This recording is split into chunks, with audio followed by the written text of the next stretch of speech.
突如其然的病毒爆發，末世來臨，很多人都毫無徵兆地變成喪屍，追尋血肉，搞得人心惶惶。而我跟外婆宅在絕對安全的小屋裡，進入了一頂比別墅還要豪華的神奇帳篷裡，一邊擼貓，一邊吃着零食，看着監控，看爸爸跟後媽因為一點食物大打出手，鬧得不可開交的滑稽樣子。我重生到了学生時代，上輩子也是這個時間段，爸爸跟後媽拉着我的手，哭訴家裡多不容易，早已破產了，還欠了外債，捉襟見肘，一貧如洗的，實在交不起我的學費。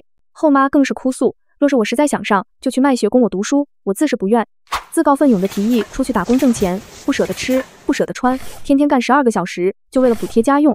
卻沒想到，才1個月，就突然爆發了喪屍潮，到處都是吃人的怪物。我躲回了家裡，也是這個時候，我才知道家裡根本沒有破產，也沒有欠外債。我爸跟後媽有錢，這樣騙我，只是想讓我放棄繼承我媽的遺產，把我媽辛辛苦苦留給我的大筆遺產全部白送給他們倆才好。在喪屍爆發後，錢無用，他們更是打起了我身體的主意，讓我去伺候那些惡心男人，換取那麼一點點面包來填他們肚子，更是在榨乾利用價值後盯上了我的肉，我的肉也可以填饱肚子。這些畜生一刀刀割在我身上，甚至為了長期的吃到肉，不讓肉腐爛，更是給我包紮，硬生生折磨了我1個月，我才在失血過多發炎的反复高燒裡痛苦死去。而現在我活了過來，刀子割在皮肉上的疼痛感仿佛還在身上，讓我下意識蜷縮，但很快就反應過來，這具身體還未曾遭遇傷害。一睜眼就看見爸爸跟後媽笑眯眯地打量着我，冷汗瞬間濕透了後背，我渾身肌肉緊繃，極力克制住想要跟他們拼命的想法。林冉，家裡的情況你也知道，就算你考上了大學，我們也沒辦法供你讀書，不是我們不想，而是實在沒辦法。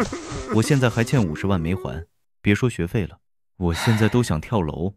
爸爸抽着煙，愁容滿面的，滿是自責與痛苦，十分為難做出這個決定一樣。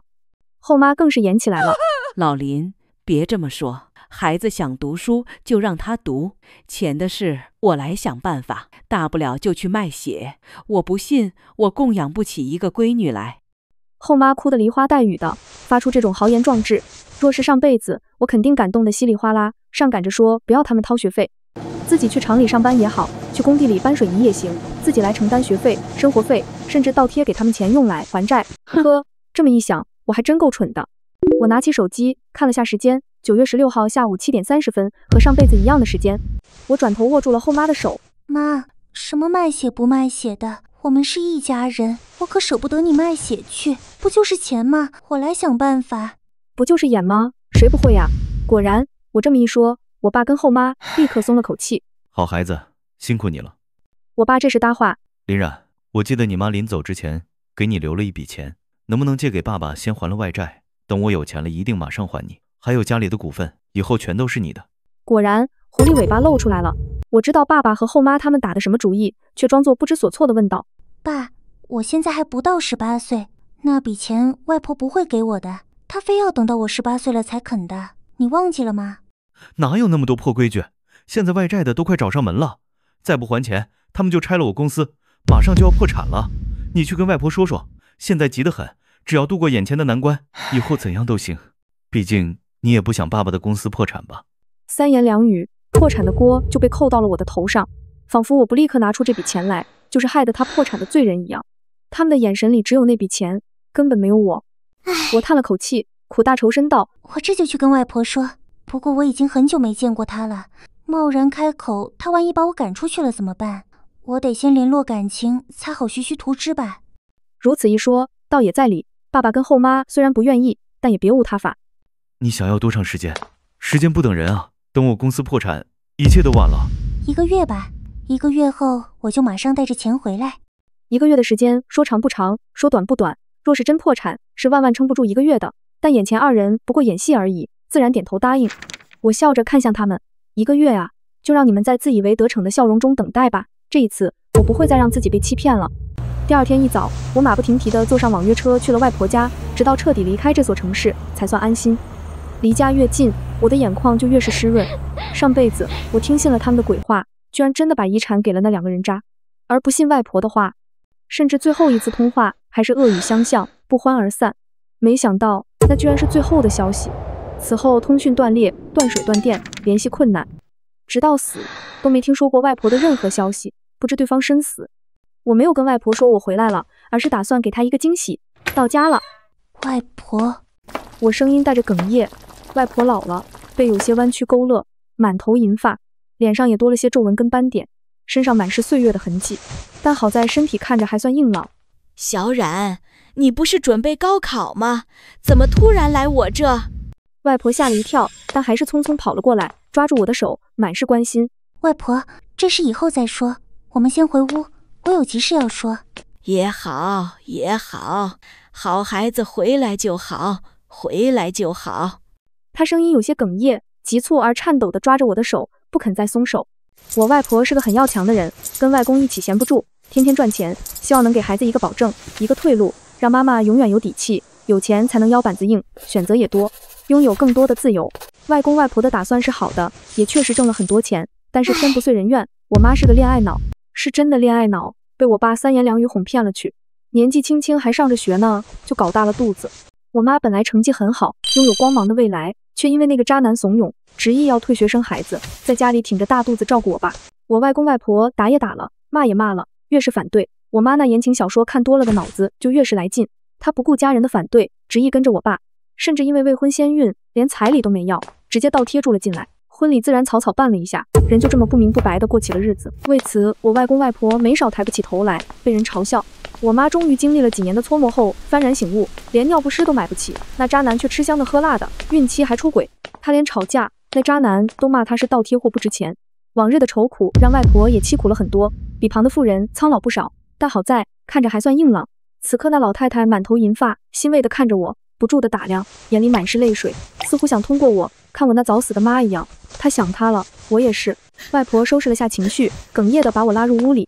我正糾結怎麼告訴我外婆上輩子的經歷，畢竟外婆上了年紀，跟我們這代人不太一樣，不知道小說重生啊之類的話，想跟她解釋，她估計也很難接受這件事，只當我胡言亂語。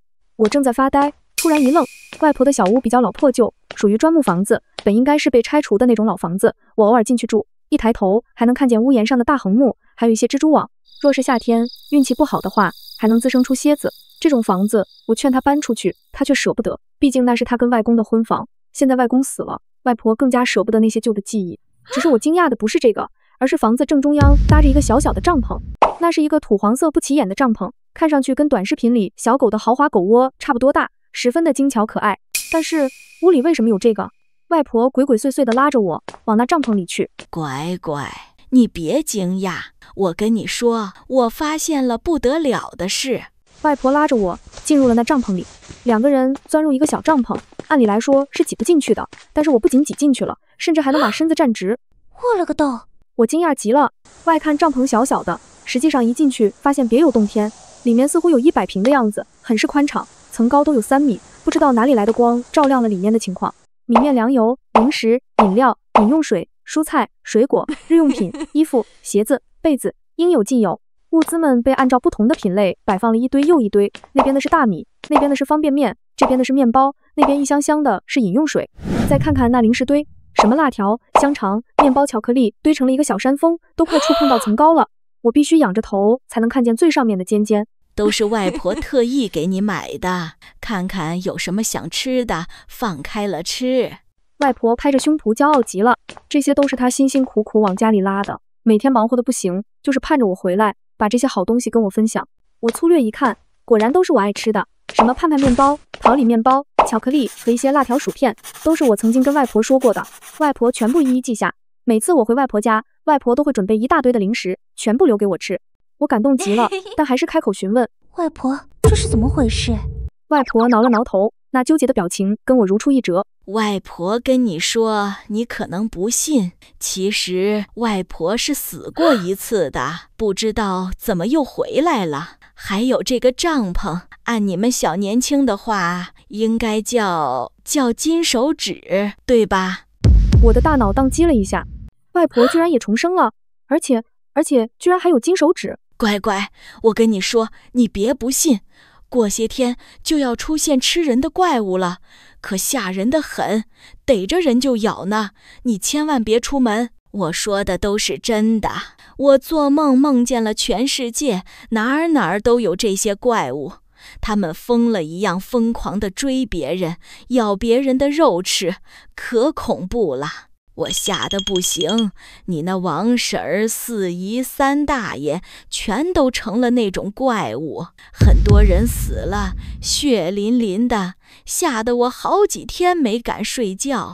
外婆像是憋屈了很久，終於把想說的話跟恐懼、擔憂一股腦的釋放出來，抓着我的手不放，又急又快地說出一長串來。半夜，我翻來覆去的想，我的乖乖會不會有事？乖乖可是住在城裡的，我在鄉下還好，鄉下喪屍少得很，還有很多存糧，不至於餓死我這老不死的。但是我家乖乖在城裡，聽說你們都不放存糧的，我的乖乖會不會餓肚子？外婆在掉眼淚，我也在掉眼淚。我沒想到外婆居然這麼關心我，甚至擔憂我在城裡餓不餓肚子。我在城裡確實不好過，喪屍多不說，家裡也沒吃的。我不僅是餓肚子，還被爸爸跟後媽聯合欺負，被人虐待，甚至什麼食物填了他們的肚子。當然，這些我都不敢跟眼前的外婆說，說出來了也只會讓外婆自責擔心，反而傷了她的心，得不償失。我可以暗地裡自己來，卻不想讓外婆半夜自責傷心。外婆擦了擦眼淚，繼續道：所以我就出門了，我全副武裝的開車準備去城裡找我的乖乖。外婆，我驚叫一聲，擔心的不得了。沒事的，乖乖，沒事的。你看我這不好好的出現在你面前嗎？我並不是完全的笨蛋，外婆能重生，那就代表她必然死過一次。外婆，你疼不疼？都怪我，都怪我。此刻，我再也忍不住的嚎啕大哭，像是雛鳥找到了家，卸下一身的疲倦，尋求關愛。沒事的，外婆在路上還找到了這個帳篷，重活過來之後，馬上就去拿過來了。這叫什麼？因禍得福，禍兮福相依。要不是這個帳篷，我們還收集不到這麼多物資呢。帳篷很是不起眼，若不是滴上血，也不會知道裡面的奇妙之處。快，你也滴上血，綁定。這個帳篷是以家庭為單位的，不止一個人可以綁定，只要第一個綁定者邀請家庭成員，就可以一起綁定。當然，即便有血緣關係，若是已經綁定的家庭成員不同意，那人滴血也沒辦法進來。我馬上照做，經過外婆的確認，也成功成為了帳篷的主人。恭喜綁定甜蜜的家，請盡快充值。充值？這要怎麼充值啊？我再次仔細看了起來，眼前跳出了提示，讓我發現原來不只是儲存空間，居然還有這麼多功能，驚喜溢於言表。點開面板，除了現如今的100平外，還顯示有很多房間未解鎖，一點開就需要充值金盒。我知道金盒，喪屍腦子裡的那種東西。現在還是初始的新手100平，再往下就如同蚁巢一般，往下打通的一個個小房間。儲藏室可以儲存食物或者物資，放進去多久，出來時都不會腐爛。儲水室可以盛放大量的飲用水。臥室，工人休息的房間，能快速恢復體力。甚至還有種植室，真的跟蚁巢一樣，房間呈現圓形，裡面的空間比其他房間大很多，上面還顯示植物的樣式，可以用來種植農作物。點一下，這個也最貴，需要獵殺10個喪屍才能解鎖一個種植室，也正常，畢竟這個需要模擬陽光濕度，提供植物需要的環境。再往下看看，居然還能增加帳篷的防禦力跟攻擊力，這個是怎麼增加的？我點了一下，當即就出現了虛擬屏幕，一個碩大的大螞蟻穿着盔甲出現在眼前，我嚇了一跳，不過好在那只是一個虛擬形象。以為保衛甜蜜的家，護衛領地內生物的安全，以及保護財產安全，建議投放樹枝來護衛您的安全。下面還有蟻兵，這種螞蟻看上去更加厲害，大大的尖銳牙齒跟彎刀一樣在嘴邊，手裡更是拿着弓箭。這種螞蟻可以外出，清掃周圍的危險存在。好，我一聲叫好，嚇了外婆一跳。外婆戴上了老花鏡，一看也忍不住樂了。這個好啊，這個好啊！有了螞蟻在，不僅能保護家園不被破壞，還能擊殺喪屍，再也不用擔心被喪屍吃掉了，也不用半夜驚醒，3番5次的檢查門窗有沒有鎖緊，有沒有喪屍出現。有了它們，危險的說不定是喪屍。還有這個也好，升級小屋。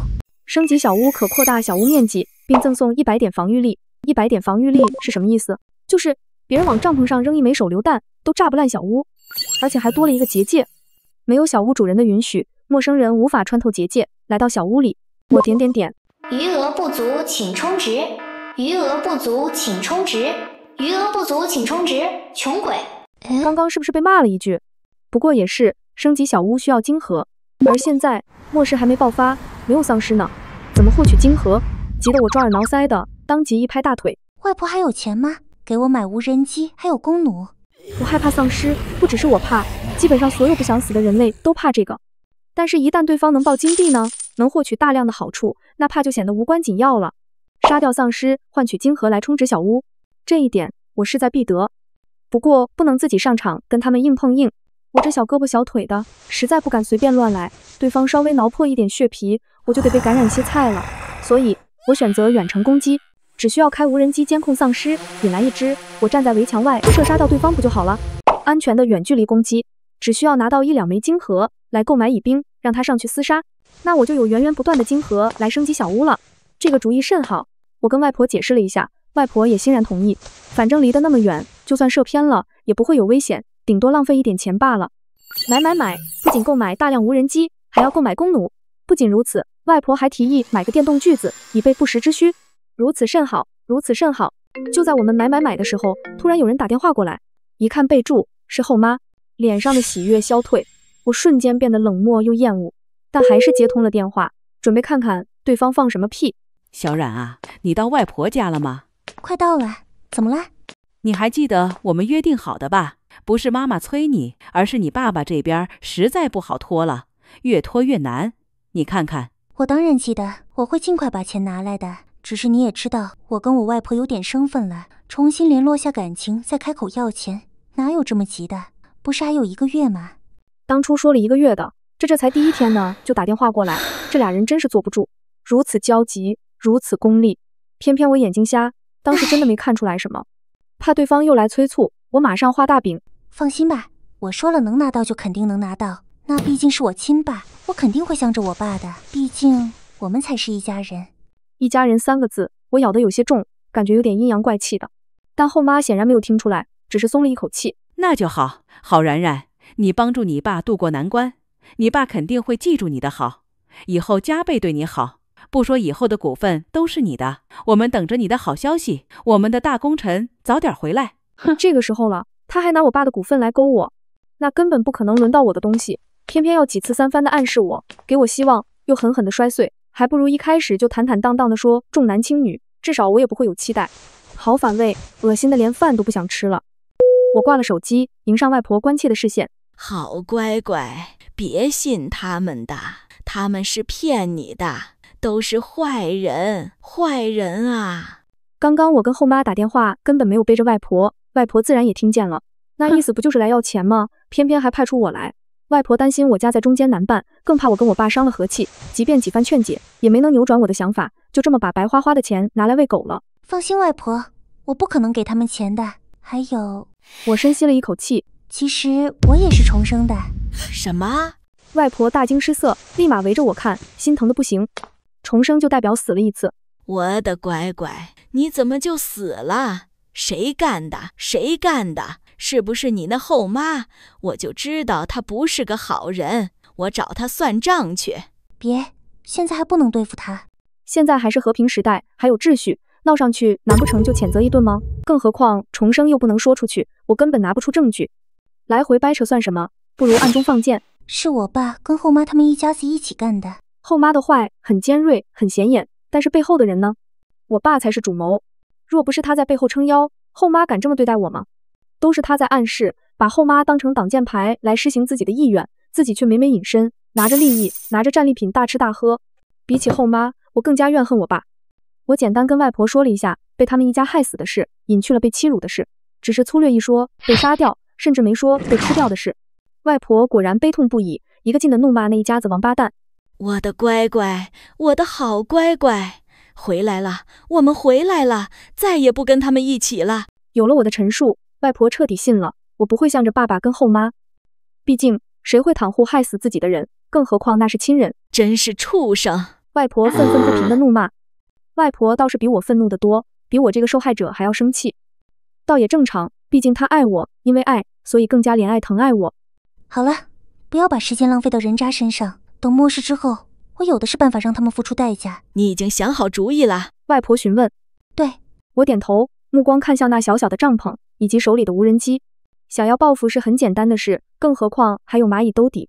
稍微一個思考，腦內就已經有了好幾條具體的計劃。外婆欲言又止了一會，見我徹底不把渣爹當親人，才欣慰地摸了摸我的頭髮。乖乖，我的好乖乖。一连数天，我都忙得不可開交。外婆有錢，買了很多物資，包含吃穿住行，乃至調味料都考慮到了。我看了看，又加購了一些女士衣服、內衣、鞋子等，還買了一些衛生巾，這東西不能少。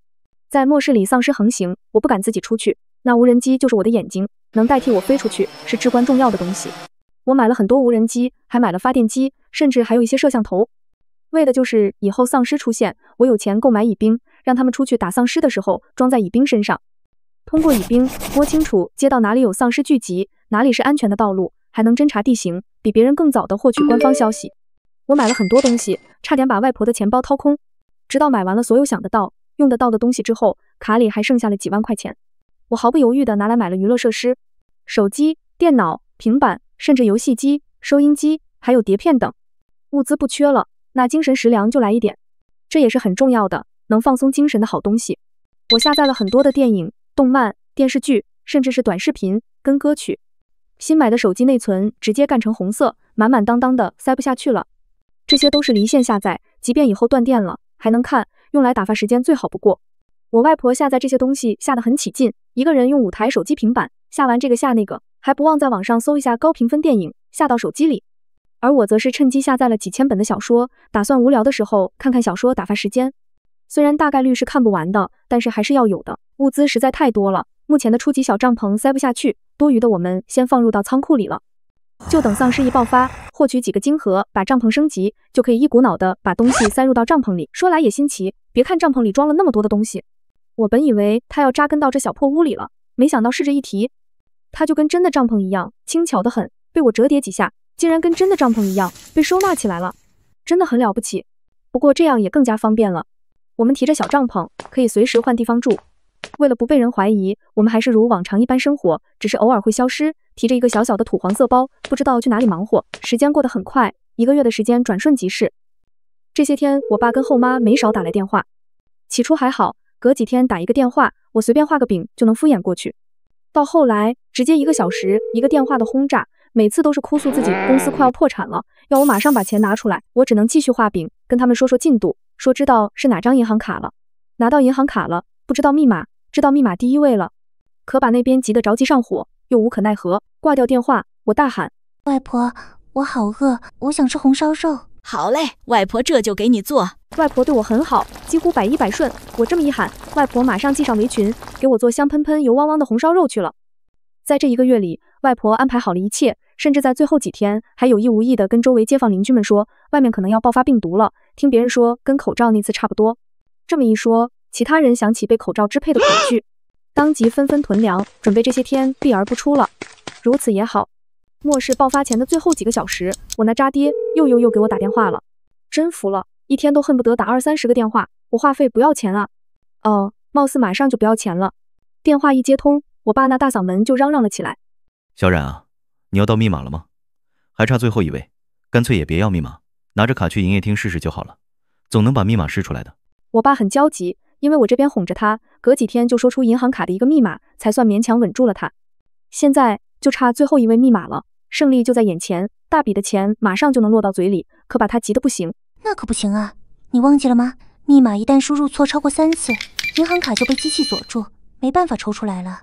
你也不想在最後關頭功虧一簣，被我外婆記恨上，把密碼改了吧。他那邊罵了幾句髒話，到底還是耐着脾氣讓我動作快點。爸這邊已经撐不住了，要債的人已經找上門，在门外潑紅漆不說，還找到了你弟的學校，差點把你弟搶走。爸爸挨打了沒關係，但是我們都是一家人，總不能讓你弟弟也跟着挨打吧。我很想說，想的。那弟弟又不是我媽生的，而是我爸跟後媽生的兒子，同父異母的弟弟，哪裡有什麼感情可言？我還巴不得弟弟他挨打了呢，可惜都是編的故事來騙我的錢呢。爸，瞧你這話說的，我能眼睜睜看着你們挨打嗎？實在是外婆這邊已經懷疑我了。等明天啊，明天我一定把密碼要出來，把錢親自給你們送過去，好不好？若是前些天他們還信，現在已經開始在心裡懷疑着鬼丫頭是不是在騙他們了。行，最後信你這一回，明天必須把錢給我。我看着監控裡我爸那張鐵青的臉，差點笑出聲。我在家裡裝了監控，目的就是为了看這一家人的德行。這些天我那後媽沒少罵我，給我爸上眼藥，包括那弟弟也是，時不時的就要罵。至於所說的欠債，那是子虛烏有的事，家裡好好的，根本沒有半點狼狽的模樣，他們甚至還大魚大肉的。趁我不在家，又是燉雞，又是蒸魚，甚至連牛羊肉都搞上了。要知道我在家的時候，他們都是炒的青菜豆腐，半個月不見荤腥的。当然，他們只是做做樣子的吃，背着我天天加餐，吃吧吃吧，看看你们以後吃什麼東西。後媽是沒有囤貨習慣的，基本上買一頓吃一頓，冰箱裡空空蕩蕩的，都是出去買新鮮的菜，或者乾脆點外賣來吃，家裡沒什麼存貨。看廚房，只有幾捆白水面條，等末世一來，他們就是第一批餓得受不了的家伙。掛斷電話，我們照常吃飯睡覺，只是到了半夜，怎麼都睡不着。不只是我，還有外婆也是。打開手機，刷一下視頻，果然已經出現了幾個恐怖的視頻，馬路上出現了車禍，不只是一起两起，而是每隔一段就会有人追尾，甚至把車飛出去。那被撞得支離破碎的司機居然還能爬起來，踉蹌地向救援的人撲去。視頻突然跳轉，顯示已經消失了，被404了。也對，這才第一天。我接連刷了好幾個最新視頻，果然都能刷到不同程度、不同角度的恐怖東西，但很快就接連消失，像是錯覺一樣。這樣的捂嘴反而激起了民眾的恐慌，有人在群裡艾特全員，惶恐地發出很多人胡亂逃跑的視頻，以及那皮膚青灰色追着人咬的神經病。這是什麼東西？狂犬病還是喪屍？